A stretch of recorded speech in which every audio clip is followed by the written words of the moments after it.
Buenos días a toda la República Dominicana y al mundo. El sol de la mañana desde Nueva York. Hoy estamos en el Consulado Dominicano en Nueva York. Aquí estaremos conversando con el cónsul Eligio Jaques, conversando con otros funcionarios del consulado y con líderes de nuestra comunidad, así como escuchando siempre escuchando a la gente. Buenos días para todo el equipo, un saludo muy especial para don Antonio Espaillat, el presidente de RCC Media. Buenos días, doña Consuelo, José La Luz. Buenos días a Eury Cabral, a Virgilio Félix y a don Pedro Jiménez. Buenos días a todos y a toda el formidable equipo de producción que hace posible estas transmisiones. A todos, tanto aquí como en la República Dominicana. Me refiero a dos temas. A uno que tiene que ver con un contexto histórico que nos ubica en conflictos actuales, y me refiero también a lo que ha estado en debate en nuestro país, que es el caso que pudiéramos denominar Nene Cabrera, Alicia Ortega y otros ingredientes. Me refiero a esos dos casos en el día de hoy. El que tiene que ver con el contexto histórico que nos remite a situaciones actuales como la de esta tercera guerra mundial, cuasi tercera guerra mundial que se desarrolla en Ucrania, pues tiene que ver con los orígenes, de todo esto y con los cambios que se han producido. Estamos hoy en Nueva York. Nueva York es para nosotros, desde hace tiempo, la capital económica del mundo. Y eso decimos desde Nueva York, y la verdad es que pese a la antigüedad de los edificios, Nueva York siempre nos impresiona. Pero Nueva York no siempre fue la capital económica del mundo. Hasta antes de la Primera Guerra Mundial, todo lo que hoy decimos de Nueva York, teníamos que decirlo de Londres, que era la capital económica del mundo. Después de la Primera Guerra Mundial, es que Estados Unidos toma ese rol y que Nueva York pasa a tener el rol de la capital económica del mundo. Incluso la llamada ciudad de los rascacielos, que ni siquiera es hoy la ciudad de los rascacielos, porque ya por en el caso de China, de Shanghái, lo que hay en Shanghái no tiene comparación con ninguna otra parte del mundo. Entonces, ¿qué ocurre? Cuando nos preguntamos ¿qué desató esa Primera Guerra Mundial? Vamos a un hecho que es la referencia más conocida, que es al asesinato del archiduque del Imperio Austrohúngaro por parte de un independentista serbio, y que eso fue lo que generó o desató el conflicto. Más bien, ese fue el elemento explosivo, porque ya las bases del conflicto, las bases de esa guerra estaban echadas con lo que se llamó la Triple Alianza. Y la Triple Alianza no era otra cosa que una alianza entre el Reino Unido, entre Inglaterra, Gran Bretaña, Francia y Rusia. Esos tres hicieron una alianza que se llamó la Gran Alianza. Alemania asumió esa Gran Alianza como una gran provocación, porque decía que rodeaban su territorio y que esa Gran Alianza para los alemanes representaba una amenaza, la Gran Alianza entre estas tres potencias. Y bueno, eso fue echándole la leña que cayó sobre ese fuego. Un día lo encendió y desató la Primera Guerra Mundial. Hay un convenio que es al que básicamente me quiero un poquito referir en el día de hoy, que es el convenio Brest-Litov. Este convenio, históricamente, de él se habla muy poco, pero están en él las bases del conflicto actual. Ese es el convenio mediante el cual Rusia y Alemania llegan a un acuerdo de paz. Y entonces este convenio se suscribe porque el Kaiser era partidario de un armisticio. Y él sabía que Lenin también era partidario de un armisticio.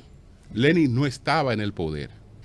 Entonces, el Kaiser auspicia la llegada de Lenin desde Zúrich, auspicia su llegada a Rusia y eso permite la toma del poder de los soviets. Entonces, llega Lenin en un tren alemán blindado a Rusia. En un tren del enemigo llega a Rusia. Eso no fue por casualidad ni un hecho que cayó del cielo, sino es que el Kaiser sabía que Lenin era partidario del armisticio y el Kaiser también quería un armisticio. Ahora, ¿qué ocurrió con ese armisticio? Ese armisticio es justamente el pacto Brest-Litov. En ese pacto fue muy desventajoso para la Rusia zarista, porque la otra Rusia apenas iba a empezar. Todo lo que se perdía venía de la Rusia zarista, que es en gran medida lo que hoy reivindica.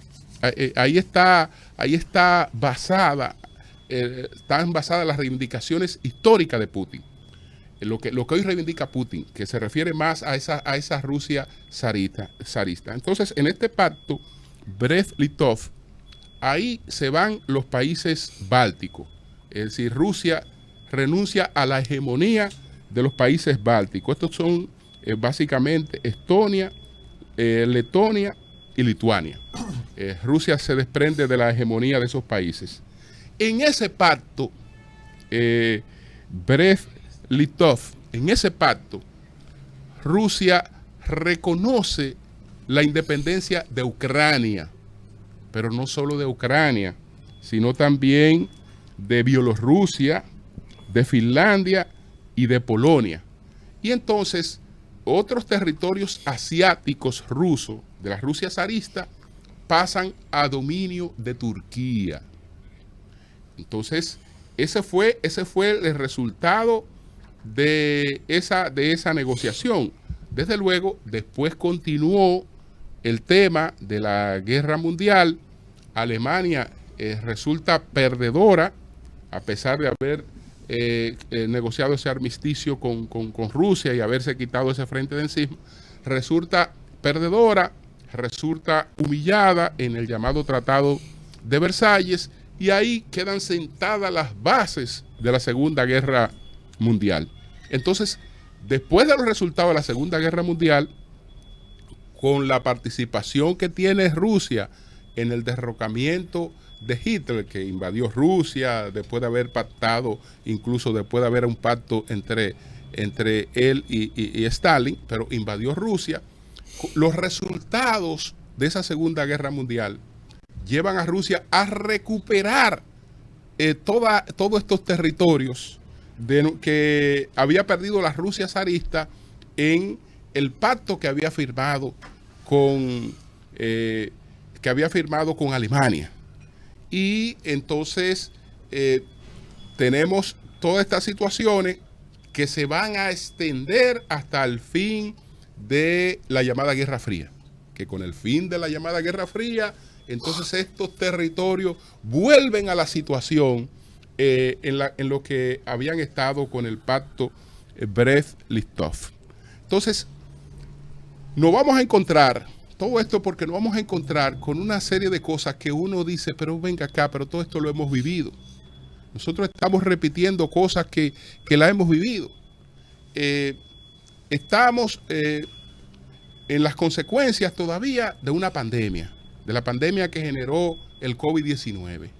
Bueno, una de las cosas que trajo consigo esta Primera Guerra Mundial fue la llamada gripe española. La gripe española que surge en el 1918, que mata a más personas que la Primera Guerra Mundial, que mató unos 16 millones de personas la Primera Guerra Mundial. La gripe española se supone que mató mucho más. Pues es la equivalencia de lo que estamos viviendo con el COVID. Y esa misma equivalencia a lo que estamos viviendo con el COVID, de aquella gripe española, que se le llamó española porque España tenía un papel neutral, en esa guerra tuvo un papel neutral, y la prensa española era la única que se refería con cierta libertad a la incidencia de esta gripe. Pero esa gripe probablemente la generaron los propios soldados norteamericanos cuando se integraron al conflicto, y terminó llamándose gripe española. Lo importante es que la podemos equiparar con lo que está ocurriendo con la pandemia. Entonces ahora tenemos un contexto de guerra mundial conjuntamente con un contexto de pandemia. Pero si nos remitimos más atrás, entonces tenemos la llamada peste negra. Y la peste negra, ustedes saben dónde se generó. La peste negra se generó en Crimea, en la península de Crimea. Ahí fue que surgió la peste negra, que fue la peste que antecedió a la llamada gripe española. Todas estas cosas han vuelto de nuevo a ponerse de manifiesto en este conflicto, y si no nos ocupamos de ver de dónde vienen las cosas, pues difícilmente uno pueda entenderla. Por eso quería dejar ese contexto antes de pasar al otro tema.